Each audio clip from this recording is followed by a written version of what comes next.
누가복음 16장 24절 말씀입니다.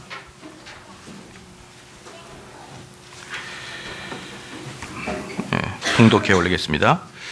불러 가로되 아버지 아브라함이여 나를 긍휼히 여기사 나사로를 보내어 그 손가락 끝에 물을 찍어 내 혀를 서늘하게 하소서.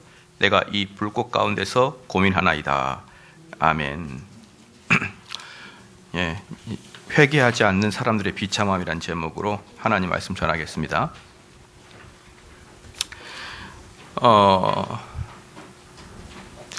때로는 사람들이 어떻게 이제 이야기하냐 그러면 이 사람들을 좀 더 다독거리고 그 사람들이 할 수 있게 격려해주고 그렇게 해야 되지 않습니까? 이제라고 이야기하는 사람이 적지 않아요. 보면은 처음부터 이 사람들에게 너무 그 강한 기준을 내세워서 그냥 처음부터 화들짝 놀래고 도망가지 않고 뭐 좀 잘한다고도 해주고 동기부여도 해주고 앞에서 끌어가지고 그렇게 해야 되지 않겠느냐라고 이야기하시는 분들이 계십니다. 제가 누누이 말씀을 드리지만 저는 지리산에서 40년 동안 도 닦고 내려온 게 아니에요. 하늘에서 무슨 산신령처럼 있다가 내려온 게 아니고 여러분이랑 똑같은 그 시내에서 그냥 자라왔습니다. 어릴 때 똑같이 자라왔고 똑같은 삶을 살아왔고 똑같은 생각으로 살아가는 거예요. 단지 이제 저는 목사를 하는 것이고 이제 여러분들은 사업을 하거나 직장생활을 다니는 것 뿐이지 기본적인 개념은 똑같습니다. 그러니까 여러분들이 저에게 주는 아이디어, 저를 생각해서 주는 그 충고, 제발 부탁인데 제가 모를 거라 생각하지 말아달라는 거예요. 다 안단 말이에요. 다 알아요. 그런데다가 제가 더 젊잖아요. 또 제가 젊잖아요. 그렇기 때문에 여러분보다 아이디어가 더 좋죠. 당연히 좋죠. 그리고 또 뭡니까? 저는 많은 교회를 연구하겠죠. 그러니까 더 많은 정보들이 있겠죠. 그렇기 때문에 나만 알고 있다, 우리 목사님이 모를 것이다 라는 착각은 안 해줬으면 좋겠습니다. 여러분의 충고가 할 때 여러분을 민망하지 않게 하기 위해서 네 알겠습니다 그렇지만 속으로는 15년 전에 이미 다 마스터한 거다. 속으로는 그렇게 이야기합니다. 어찌 제가 모르겠습니까? 왜 제가 이 말씀을 드리냐 그러면요, 신앙이라는 것은, 회개라는 것은요, 회개가 신앙의 제1차 관문이잖아요. 회개라는 것은 그렇게 느슨한 정신 가지고 회개가 되는 게 아니에요. 그러니까 이 회개가, 즉 인간이 얼마나 인간의 고집이 얼마나 고래 심줄만큼 강한지를 모르기 때문에, 얼마나 인간이 완악하고 강팍하고 그들의 고집이 얼마나 강한지를 아직까지 모르기 때문에 이런 이야기를 하는 거예요. 슬슬슬 설득하고 슬슬슬 이야기를 해서 그 아이가 키가 한 자나 더 클 수가 있겠습니까? 슬슬 설득한다고 공부 못한 아이가 공부를 잘할 수 있겠습니까? 슬슬 오냐 하고 잘한다고 칭찬해주고 동기부여를 해준다고 해서 그가 영원히 회개할 수 있겠다고 생각하십니까? 차라리 키가 한 자 더 큰 게 쉽죠. 그러는데 이분들의 사고에서는 도대체 이 영적인 면이 얼마나 강력한지를 모르기 때문에 자꾸 이런 식으로 이야기하는 거예요.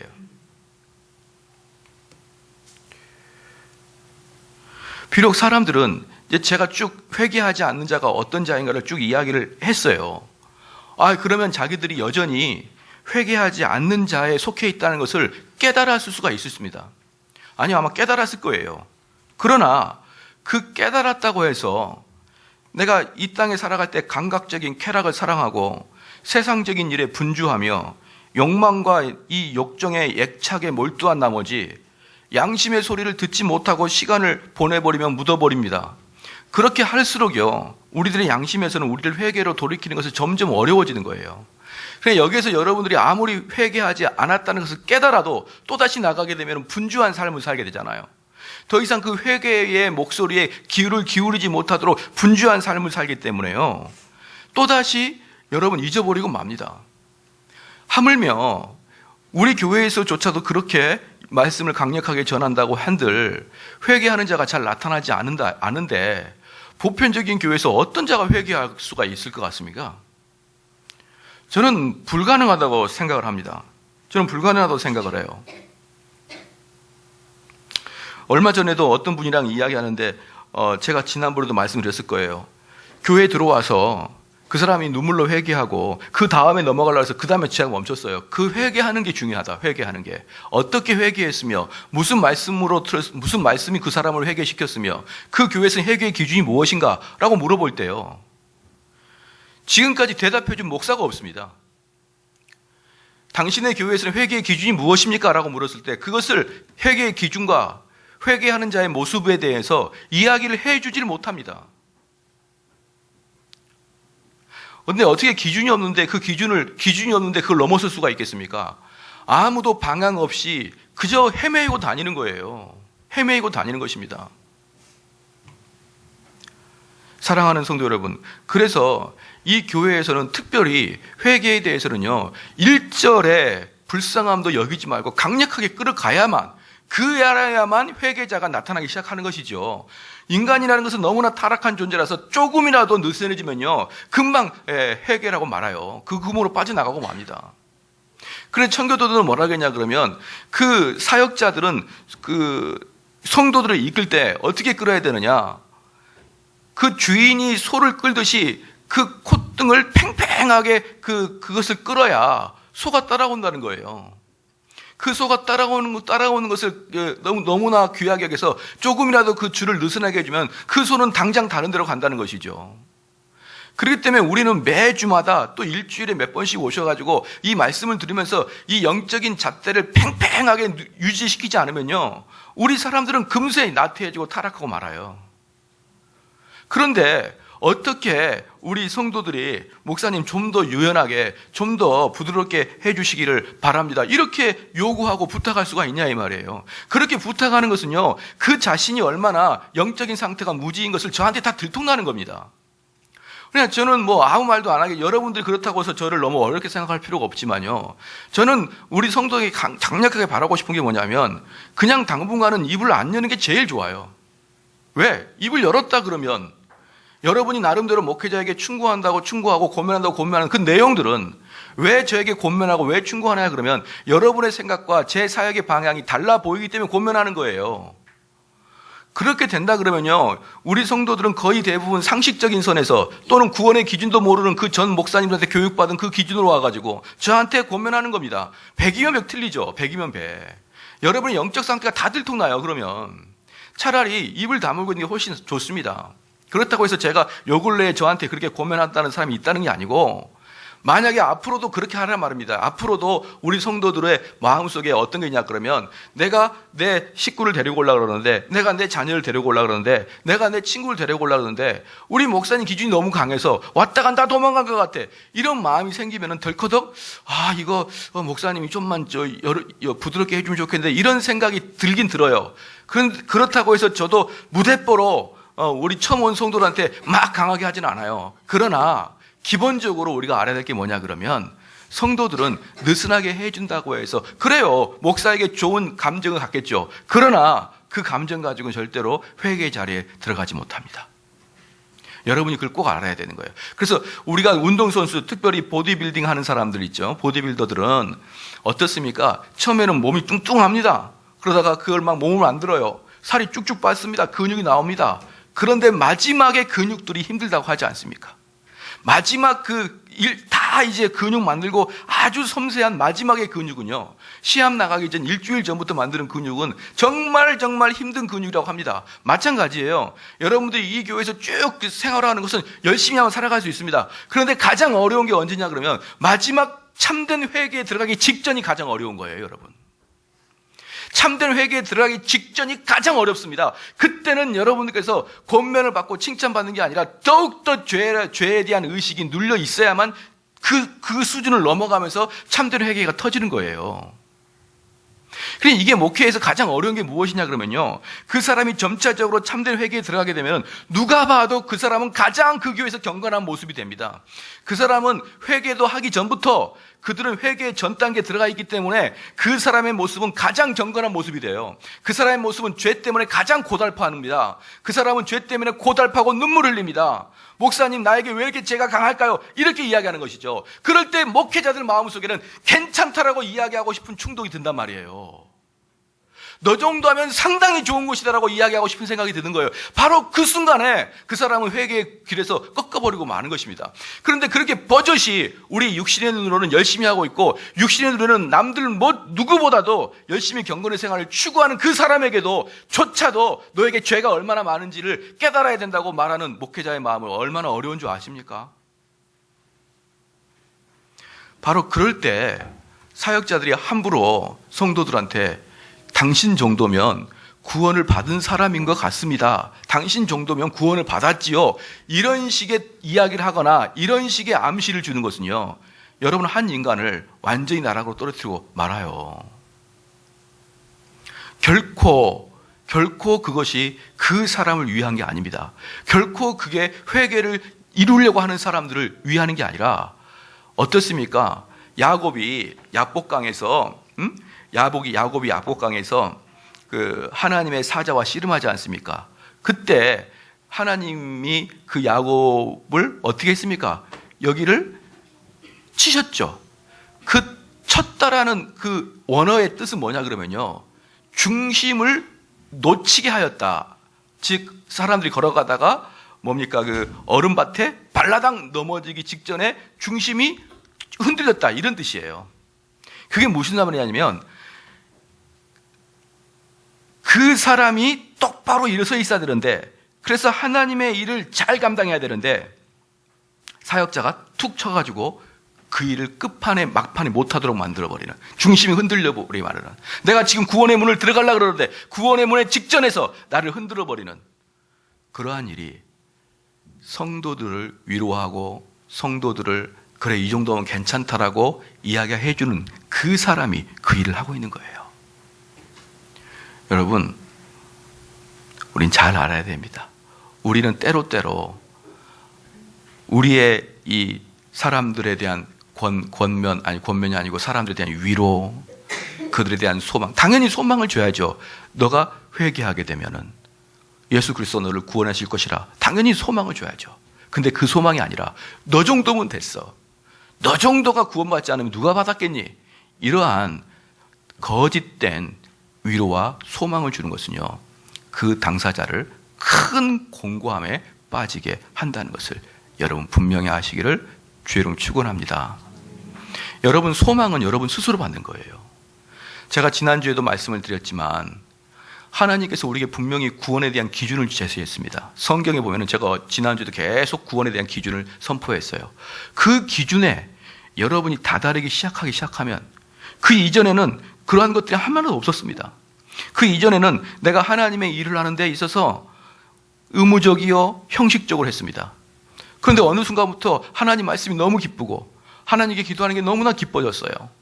나한테는 이러한 본성이 없었는데 언제부터 나에게 이런 본성이 생겼을까? 내가 내 돈을, 예전에는 내가 사고 싶은 걸 막 샀는데 이제는 이 돈을 복음 전파하는 데 쓰는 게 아깝지가 않기 시작합니다. 기쁨으로 하기 시작하는 거예요. 내가 이제 교회에서 이렇게 봉사하는데도 기쁘게 하기 시작합니다. 내가 예전에는 안 그랬었는데 왜 내가 이렇게 바뀌었지? 이러한 것들이 여러분 몸속에서, 마음속에서 나타나고 있지 않습니까? 그러한 나타남을 보면서 여러분 기뻐하는 거예요. 내가 구원받은 백성이구나라고 스스로 기뻐하는 거예요. 어떤 누군가가 너 구원받은 것 같아, 너 그 정도 하면은 아주 좁은 길을 가고 있는 거야, 이렇게 누군가가 이야기해 주는 게 아니라니까요. 제가 누차 말씀드리지만 사도 바울조차도 사람들한테 너 구원받았다, 너 구원해서 이탈됐다 이렇게 말하지 않아요. 사도 바울조차도 그렇게 말하지 않기 때문에 뭐라고 합니까? 너는 육에 속한 사람이다, 너는 영에 속한 사람이다, 이렇게 말하는 것이죠. 그런데 우리는 너무나도 자주 그렇게 이야기하고 싶은 충동이 너무나 많은데, 저는 여러분들이 그러한 것들의 마음을 다 이해할 수 있지만 결단코 이 세상의 삶에 분주하여서 이 세상의 욕망과 애착의 몰두함으로만 해서 그 사람이 하나님 앞에 기도하기를 멀리하고 하나님 말씀 듣기를 멀리하고 하나님 말씀이 있기를 멀리하는 사람에게 여러분들이 단 한 푼이라도 자비로운 눈빛으로 그래도 괜찮을 것 같다라는 눈빛을 보여주면 여러분 큰일 납니다. 사랑하는 성도 여러분, 그럼 회개하지 않는 자들의 비참한 모습들을 조금 더 살펴보기를 원합니다. 그러면 도대체 이 회개하지 않는 자들은 어떤 자들이냐 이 말이에요. 어떤 자들이냐. 그렇게 회개를 선포해도 회개하지 않아요. 그럼 이 사람들이 어떤 자냐. 영적으로 죽어 있기 때문에 그렇습니다. 영적으로 죽어 있기 때문에. 저는 우리 목회자들이 제일 하는 것 중에 제가 제일 싫어하는 말이 있어요. 뭐냐 그러면 우리의 착한 행실을 보고 세상 사람들이 감동하여서 교회로 오게 해달라. 저는 이것처럼 무지하고 무능하고 악한 목사가 없다라고 저는 생각합니다. 우리의 착한 행동을 통하여 세상 사람들이 우리를 보고 교회가 좋은 곳이구나, 그리고 교회로 오게끔 하는 것, 이것만큼 성경을 모르고 성도들을 지옥으로 끌고 가는 목사가 저는 없다고 생각합니다. 왜 그러냐 그러면요, 이 세상 사람들은, 신앙이 없는 사람들은요, 영적으로 죽은 자예요. 영적으로 죽은 자들은요, 눈이 있어도 보지 못하고 귀가 있어도 듣지 못하고 입이 있어도 말하지 못하는 장승배기와 같은 그런 우상과 같은 거예요. 그 얘네들은 다 눈과 코가 입과 귀가 있어도 그 기관들이 활동하지 못해요. 그런데 이 세상 사람들이, 그 사람들이 느끼기에는요, 이 세상 사람들이 영혼이 죽어 있지 않다라고 생각하거나, 아니면 죽어 있는데 그 죽어 있는 영혼을 살리는 방법은 우리들의 선행과 우리들의 설득이라고 생각하는 아주 괴상망측한 이론을 갖고 있기 때문에 그러는 것입니다. 아니, 어떻게 이 세상 사람들이 영혼이 죽어 있는데, 그들은 본질상 진노의 자식이었단 말입니다. 그들은 죽은 영이에요. 그래서 죽은 영이, 우리는 새롭게 소생한 영이고요, 그리스도인들은. 그런데 죽은 영들한테 무엇을 해야 그들이 들을 수 있겠습니까? 무엇을 해야 그들이 볼 수가 있겠습니까? 무엇을 해야 그들이 코로 맡을 수 있을까요? 그들은 아무것도 못합니다. 사랑하는 성도 여러분, 그러므로 우리는 세상 사람들 향해서 볼 때는 항상 영적 시체라고 여러분 봐야 돼요. 여러분, 이 마음을 확실히 갖기를 주의 이름으로 축원합니다.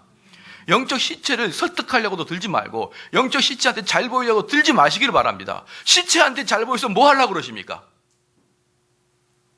왜 자꾸 어리석은 짓으로 이 교회를 끌고 가려고 하시느냐 이 말입니다. 왜 이 한국교회 목사들은 자꾸 그렇게 어리석게 성도들을 끌어가고 있습니까? 그러므로 그들은 시체입니다. 그러므로 그들을 앉혀놓고요, 하나님의 그 언도로 사형선고를 낭독하고 하나님 앞에 심판을 알리는 두려운 나팔을 불고, 너희들이 심판 앞에서 어떤 것을 만끽할 것인가를 선포한다고 해서 이들이 놀랄 것 같습니까? 이들은요, 죽어있기 때문에 놀라지 않아요. 죽은 시체 앞에다가 너는 사형의 언도에 처한다, 응? 너는 온몸이 문둥뼈로 변할 것이다, 아무리 외쳐도 죽은 시체는 하나도 두려워하지 않습니다. 그래서 죽은 시체는 아무리 공포의 이야기를 해도 두려워하지 않을 뿐더러, 또한 죽음의 시체는 아무리 복된 소식을 전해도 즐거워하지 않습니다. 죽은 시체는 아무리 저주의 말을 선포해도 끄떡도 안 하고, 죽은 시체는 아무리 아름다운 음악을 틀어줘도 느끼지 못합니다. 바로 이러한 죽음의 시체입니다. 이들에게는 영적 자각 운동이라는 게 아무것도 없는 것이에요. 아무것도 없어요. 그러면 도대체 우리는 어떻게 해야 될 것인가? 그럼에도 불구하고 우리는 할 수 있는 방법이 딱 하나밖에 없는 거예요. 딱 하나. 우리는 죽은 시체를 우리는 살릴 수가 없습니다. 죽은 시체를 우리는 살릴 수가 없는 거예요. 오직 하나님만이 그 일을 하시는 겁니다. 그러면 우리는 무엇을 하느냐? 우리 눈에는 다 죽어 있는 것 같은데, 이 세상에는요, 죽어 있는 자와 죽지는 않았는데 죽은 것처럼 보이는 자들이 이 세상에 가득 차 있는 것이에요. 교회 안에 말고 교회 밖을 떠나면은 죽어 있는 자들과 죽은 것 같은, 거반 죽어 있는 것 같은 자들이 이 세상에 가득가득 차 있습니다. 그러면 우리는 하나님의 성령의 검을 가지고 그 사람들 향해서 죽었는지 살았는지를 찔러보는 거예요. 그렇죠? 그래서 그 성령의 검으로 죽은 자의 심장을 쿡 찌르면요, 죽은 자들은 아무리 찔러도 반응이 없는 것입니다. 그런데 거반 죽어 있는 애들은요, 여전히 생명이 붙어 있는 애들은 찌르면은 깜짝 놀라고 반응을 하는 것입니다. 바로 그 자들이 택한 자들이에요. 그 자들이 택한 자. 그래서 우리 그리스도인들은 그 죽은 자, 즉 우리가 조직신학적인 용어로 말한다 그러면 불택자겠죠. 예정되어 있지 아니한 자, 그런 자들은 우리가 아무리 노력해도 안 된단 말이죠. 그렇다고 우리가 아무것도 하고 있지 않는 게 아니라 우리는 세상을 돌아다니면서 찔러대는 것을 우리 사역으로 해야 되는 것입니다. 그래서 우리는 그 사람들이 정말 내가 그들을 앉혀놓고 내가 정말 그렇게 하나님 말씀의 검을 가지고 그들의 심장을 향해서 도려낼 수가 없다. 그렇기 때문에 우리는 교회에 끌고 와서 목사님의 설교를 듣게 하는 거예요. 그럼 목사의 설교는 계속적으로 그들 향해서 칼로 그 가슴을 푹푹 찌르는 것입니다. 그러면 그 중에 선택된 자는요, 그 말씀이 그 심장에 박혀버리고 말아요. 할렐루야. 그게 바로 에클레시아 교회라는 것입니다. 이 세상에서 여전히 죽어 있는 것을 알았지만 택한 자들을 뽑아서 모아드리는 게 바로 교회란 말이에요. 그래서 여러분들께서는 열심히 여러분의 발을 가지고 그 사람들을 찾아다녀야 되는 것입니다. 우리는 같이 중립적으로 죽어 있는지 죽지 않았는지 모르겠지만 우리가 설득하여서 그 사람을 마음을 바꾸게 하는 그것은 바로 불신자들이 하는 생각이고요. 우리 참다운 성도들이 하는 생각은 하나님께 선택한 자를 찾아다니는 것이 바로 우리의 직무이고 사명인 것입니다. 그러므로 여러분들께서 전도하다가 여러분 마음에 상처가 있거나 낙담 안 하셔도 되는 것이에요. 그것은 여러분들과 아무 관계가 없는 거거든요. 여러분의 인격과 여러분의 실력이 부족해서가 아니고 그들은 아직까지는 모르겠습니다. 아직까지는이죠. 내일은 모르니까. 아직까지는 때가 아니고 아직까지는 하나님이 책정해 놓은 사람이 아닌 것입니다. 그렇지만 우리 하나님께서는 돌들로 또 아브라함의 자손을 만들 수가 있고요. 마른 뼈로도 자기 교회를 가득 채우시는 하나님이시기 때문에 여러분들이 그 사람들의 육체적인 모습을 보고 저 사람은 절대로 교인이 되지 않을 거야 라고 생각하는 사람일지라도 계속 끄자다봐 교회에다가 앉혀서 복음을 듣게 하는 것이 우리의 사명이고 목표인 것을 아시기를 주의 이름으로 축원합니다.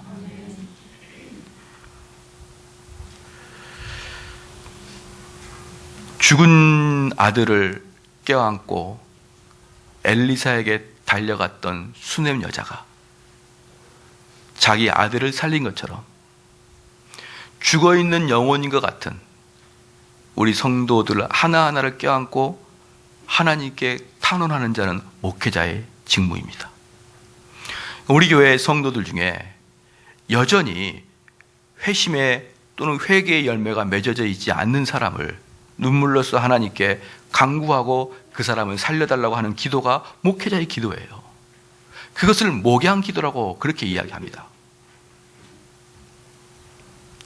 그러면 이제 여러분께서 이제 회개에 대해서 제가 좀 더 구체적으로 말씀을 드리겠습니다. 회개하지 않을 때 다음 상황들이 여러분에게 나타나는데 여러분들이 잘 듣고 따라야 됩니다. 첫 번째, 멸망의 길에서는 지체 없이 돌아서야 됩니다. 멸망의 길에서는 지체 없이 돌아서야 됩니다.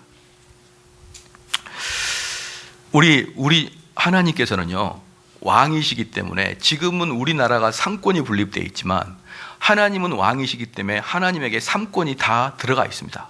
그래서 우리 하나님에게는 입법권이 있고 그 다음에 행정권도 있고 재판권도 다 있습니다. 그게 이제 하나님께서 하시는 건데, 그럼 하나님께서 우리에게 말씀하신 게 뭐냐 그러면 악인이 멸망당하는 것도 우리 하나님은 좋아하지 아니하신다 이렇게 말씀했어요.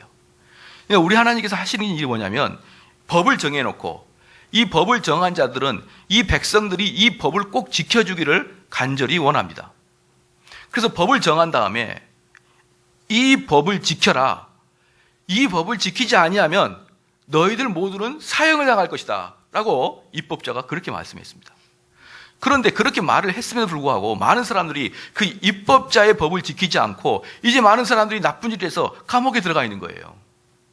그랬더니 또 입법자가 오셔가지고 뭐라고 했냐 그러면 정말 너희들에게 다시 한번 마지막으로 경고하는데 너희들이 지금이라도 돌이켜서 너희들이 모든 걸 회개하고 내가 만들어 놓은 법대로 너희가 살아간다 그러면 내가 너희를 용서하겠다 그랬는데 사람들은 여전히 그 말을 듣고도 자기들의 고집과 자기들의 방식대로 살아가더라 이 말입니다. 사랑하는 성도 여러분, 그러면 여기서 중요한 게 뭐냐면 하나님께서 딱 하나 있습니다. 하나님께서 무엇을 얘기하냐면 너희들 방식대로 살지 말고 내 방식대로만 살아야 된다. 이게 뭐냐? 성경 말씀을 다 지켜라 그게 아니에요. 그럼 어떻게 삽니까? 그렇게 살 수가 없죠.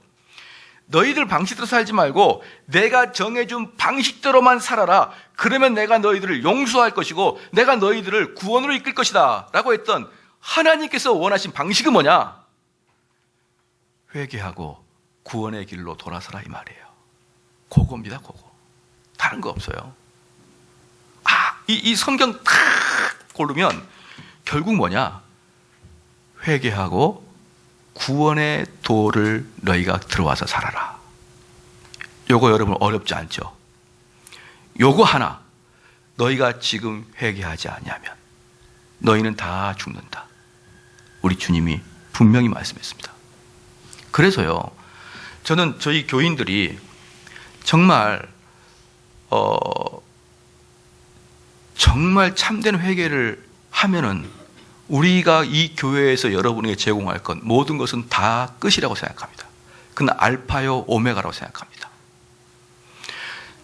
사랑하는 성도 여러분, 제가 늘상 말씀드리지만 참된 회개하는 자가 집안에 분란이 생길 수 있겠습니까?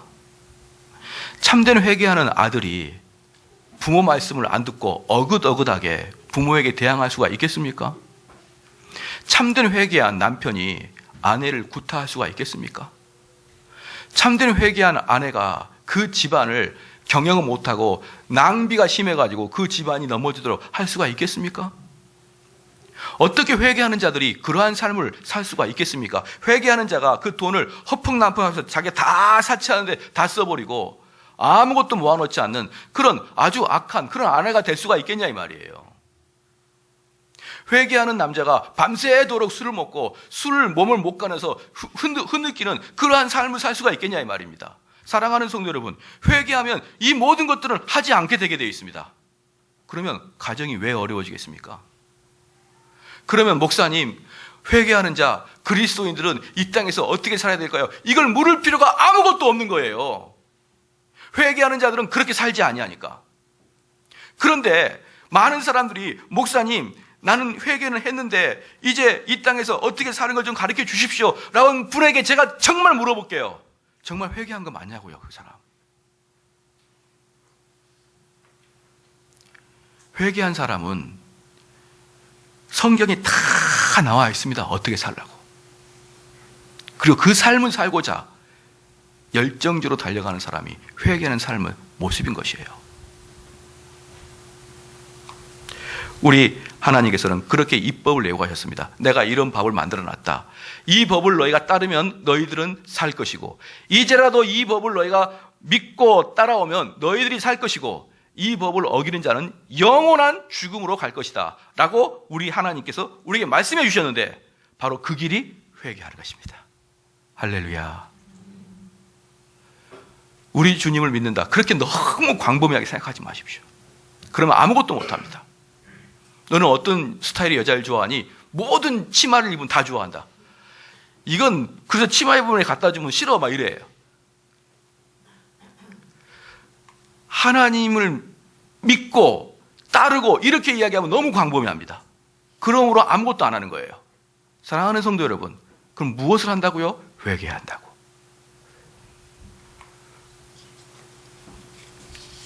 그래서 우리 주님께서는 분명히 공정한 심판자이시기 때문에 신실하신 분이시기 때문에 얼마 전에도 어떤 그 분이 그렇게 말씀하시는데, 우리 하나님은 우리에게 약속하신 모든 것을 지키신 하나님이십니다.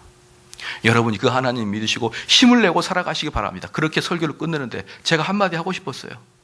회개하지 않는 자는 지옥에 보낸다. 그 말은 왜 안 하시냐고. 예.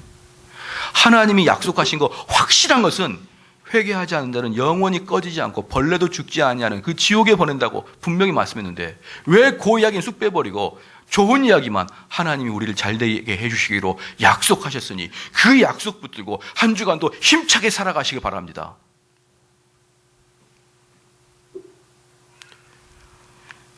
사랑하는 성도 여러분, 하나님은 공의로우시며 죄를 몹시 미워한다는 것을 여러분이 잘 알고 계시죠?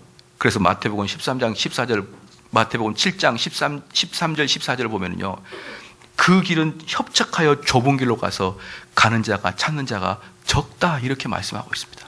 적다. 그런데 여러분이 꼭 아셔야 될 게 뭐냐면요, 우리 목사님, 우리나라의 100% 중에 교회 다닌 사람은 겨우 25%, 적으면 20%, 많아야 25%인데 그게 소수 아닙니까? 아니에요.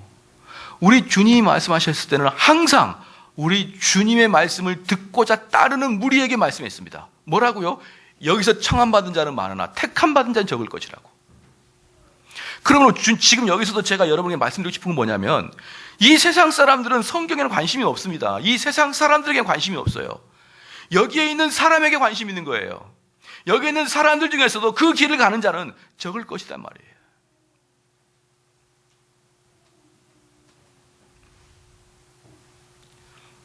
그래서 에스겔서 33장 8절 말씀에는 그렇게 말합니다. 악인아 너는 정령 죽으리라.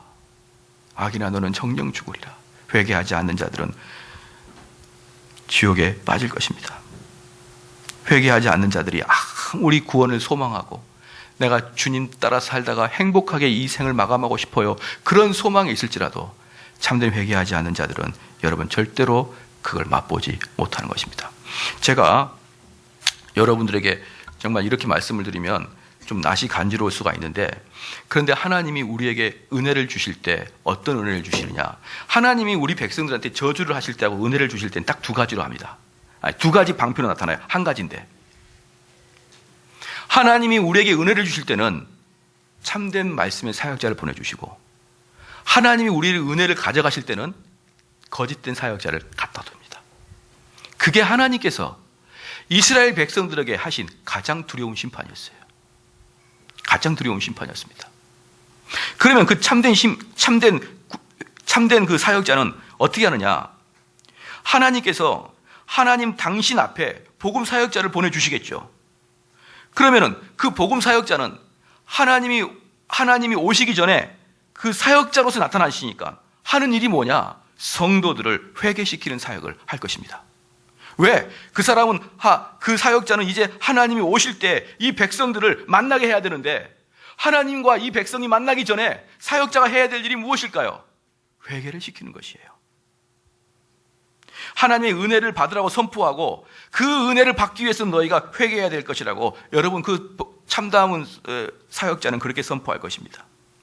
그래서 너희들이 생명의 길로 돌아가려고 그러면 필히 회개하고 돌아서지 아니하면 너희들은 큰 어려움과 고난을 당할 것이다 라고 사역자는 말해줄 것이고, 그리고 사역자는 끊임없이 교인들에게 깨우치고 위험을 경고하고 모든 노력을 동원해서 그들이 회개하기 위해서 그 사역의 모든 것들을 감당할 것이에요. 그게 바로 참다운 사역자인 것입니다. 제가 그 교회사를 쭉 공부를 하면서 정말 놀라운 게 있는데요. 교회사를 제가 하나님이 참 저에게 교회사를 연구할 수 있는 마음을 주셔서 그게 너무 감사해요. 그래서 저는 이 초대교회부터 시작해가지고 지금 현재 한국교회의 모습까지의 역사를 거의 다 알고 있습니다. 뭐 속속들이는 알고 있지 않지만 그 흐름 자체는 거의 다 저는 알고 있어요. 흐름을.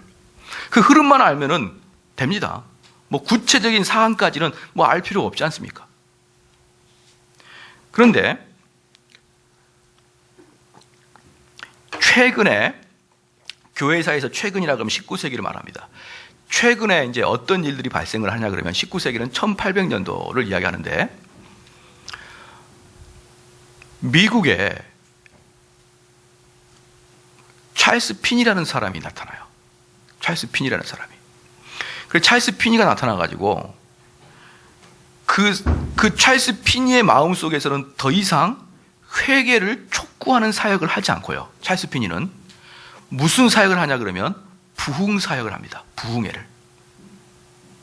부흥회는 뭐냐면 많은 사람들이 성장하게끔 하는 그런 사역을 찰스 핀이가 하는데, 그렇게 하기 위해서 전통적으로 내려왔던 이 어렵고 고단한 회개 사역을 멈추고 손쉬운 회개 사역으로 바꿔버립니다. 그러니까 전통적인 회개 사역은요, 꾸준히 하나님 말씀의 책망을 듣고 몇 년 동안을 말씀과 회개의 기도를 덧입혀 가면서 참다운 회개까지 가는데, 찰스 핀이는 거기까지 기다리지 못하고 너희들이 지금 죄 용서함을 받고자 하는 사람들은 일어나서 기도하라, 또는 손을 들고 기도하라, 앞에 나와서 기도하라, 이런 식으로 아주 간단하게 회개를 돌려버리고 말아요. 그러니까 그 전까지는 많은 교회에서 많은 교인들을 보면서 여전히 여기 있는 분들을 보면서 제가 만약에 청교도 목사라 그러면요, 우리 성도를 보면서 구원받았다고 이야기를 안 해요. 왜? 구원받은 참다운 자들의 모습이 안 나타나니까. 그렇기 때문에 성도들의 성장이 더딘 것입니다. 더뎠는데 그런 상황에서 찰스 핀이 나타나서 정말 아름다운 소리와 하나님의 복음을 전하자 이 복음을 받아들이기를 원하는 사람은 이렇게 자기들이 의지를 발동하여 그걸 받아들이게 되므로 갑자기 부흥하기 시작합니다. 갑자기. 그것을 우리 미국의 제2차 대각성 운동이라 그래요. 1차 대각성 운동은 조나단 에드워드 때 있었고 1700년도에 있었고, 제2차 대각성 운동은 1800년도에 있었는데요. 그때 대표적인 사람이 찰스 핀이었습니다. 그리고 이 찰스 핀이의 은혜를 받은 사람이 D.L. 무디예요. 이 D.L. 무디가 그 찰스 핀에게 너무나 은혜를 받아서 그 D.L. 무디가 돌아다니면서 엄청난 부흥의 사역을 감당하는 거예요. 그래서 19세기에 찰스 핀이하고 D.L. 무디가 거의 부흥을 다 이뤄냈습니다. 두 분이. 근데 이 두 분은 둘 다 전통적인 청교도의 신앙이 아니라 알미니안적 새로운 복음이었습니다. 알미니안적 새로운 복음.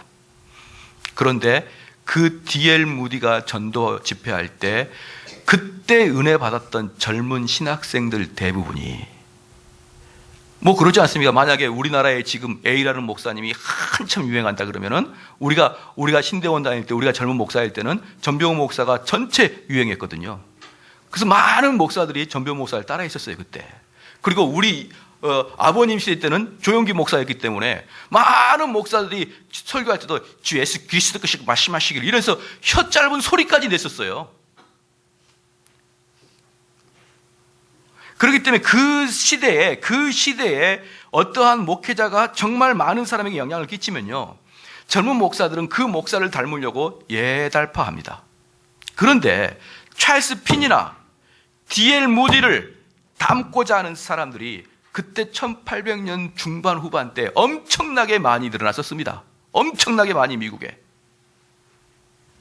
그들의 대부분이 한국 선교사로 옵니다. 그들의 대부분이 1885년 언더우드와 아펜젤러가 한국에 오죠. 1884년 재중원 만들어 간 누구죠? 의사 있습니다. 의사. 알렌, 언더우드, 아펜젤러, 이 모든 사람들이 D.L. 무디의 키드라 이렇게 얘기해요. D.L. 무디의 키드. 그 D.L. 무디와 찰스 핀이의 은혜를 받고 한국으로 팍 세도해 왔습니다. 뜨거운 마음을 갖고. 그래서요, 한국 교회는 처음부터 구원론이 약하거나 없어요. 여러분, 착각하지 마십시오. 착각하지 마십시오. 내가 구원에 대해서 들었다고 여러분 스스로 말하지 마십시오. 원래부터 한국 교회는 구원론이 거의 약했거나 없었습니다. 원래 정당한 구원론은 정통개혁교회 청교도를 통해서 흘러내려왔었는데 찰스 핀이 이후에 구원론이 사라졌고, 그게 한국교회 전체를 뒤엎었고, 더욱더 중요한 건 뭐냐, 일제시대에 6.25를 거쳐서 그나마 좋은 목사들이 다 순교함으로 이미 1960년대부터는 한국교회는 쑥대밭이 되고 말았습니다. 여러분, 저는 그래서 우리 성도한테 말씀드리고 싶은 게 무엇이냐? 여러분 과거에 회개했다는 거, 그거 거짓일 확률이 대단히 높습니다. 저는 그걸 여러분이 믿지 않기를 바랍니다. 우리 한국교회는 그렇게 회개를, 물론 집회하고 부흥 집회하고 이렇게 된다 그러면 내가 막 죄진 거 생각하고 회개할 수가 있겠죠. 그런데 그 회개는요, 여러분 자세히 보면은 감정적 회개일 확률이 대단히 많아요. 정말 성경에서 말하고 있는 내 본질적인 죄 때문에 회개가 터진 게 아니라 감정적인 죄에 대한 회개로 여러분이 했을 확률이 대단히 많습니다. 그리고 이미 1960년대부터 그랬으니 오랫동안 교회를 다니면서 나는 회개했다고 스스로 자부하여서 나는 지금 회개할 필요가 없다고 생각하는 그런 생각을 절대로 하지 말라는 거예요. 제가 처음에도 말씀드렸지만 저는 미국, 그 전에 유럽, 그 전에 중세시대, 종교개혁시대, 그 시대에 있었던 역사를 다 알고 있습니다.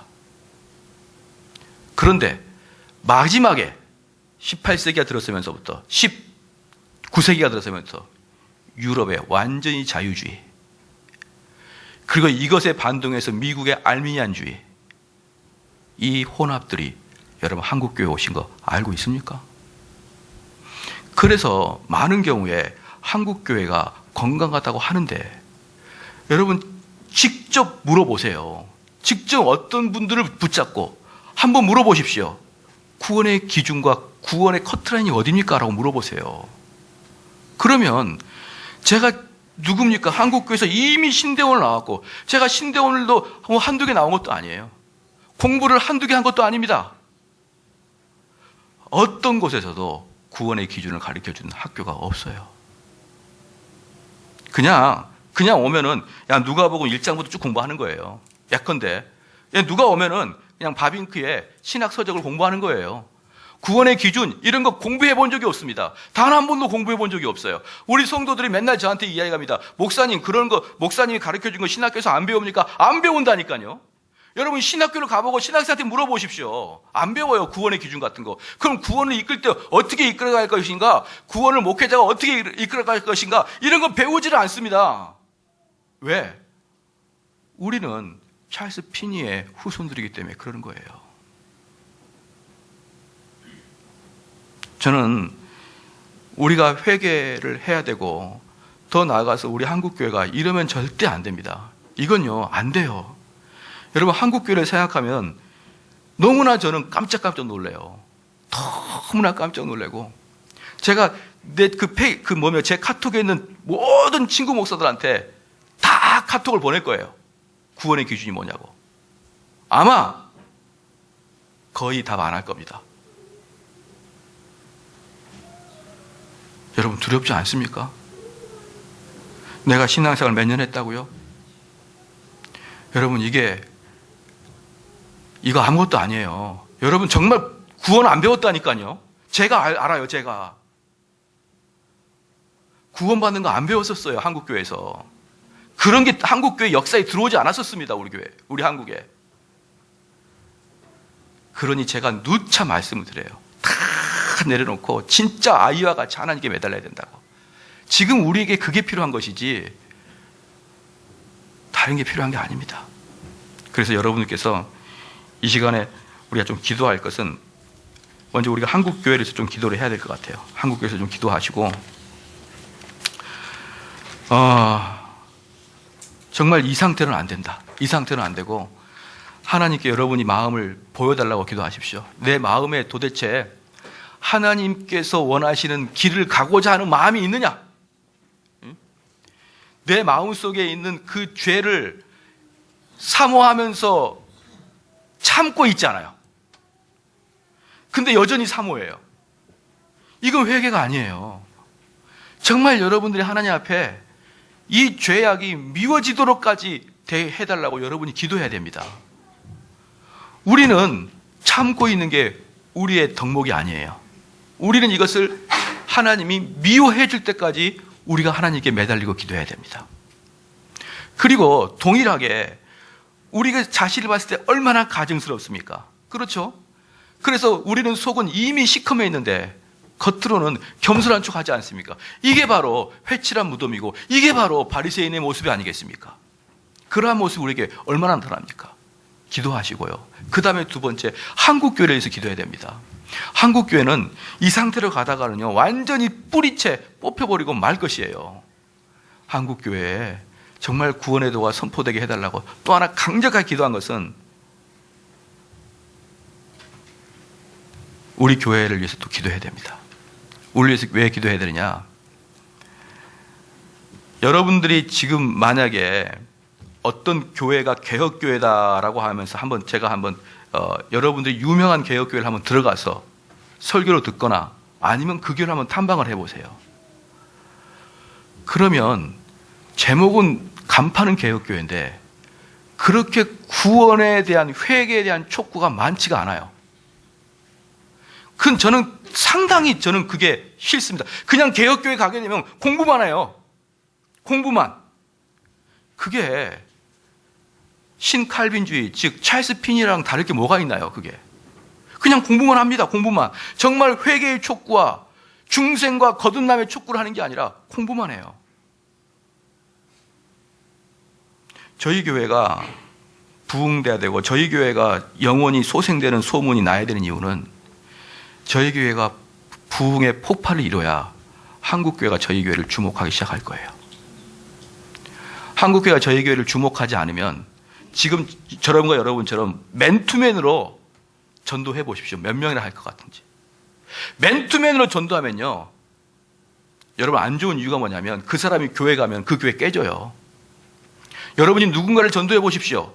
그럼 그 사람이 만약에 정말 중생에 대한 궁금증으로 그 교회에 다시 돌아가 보십시오. 그럼 그 교회가 깨질 수밖에 없는 것이에요.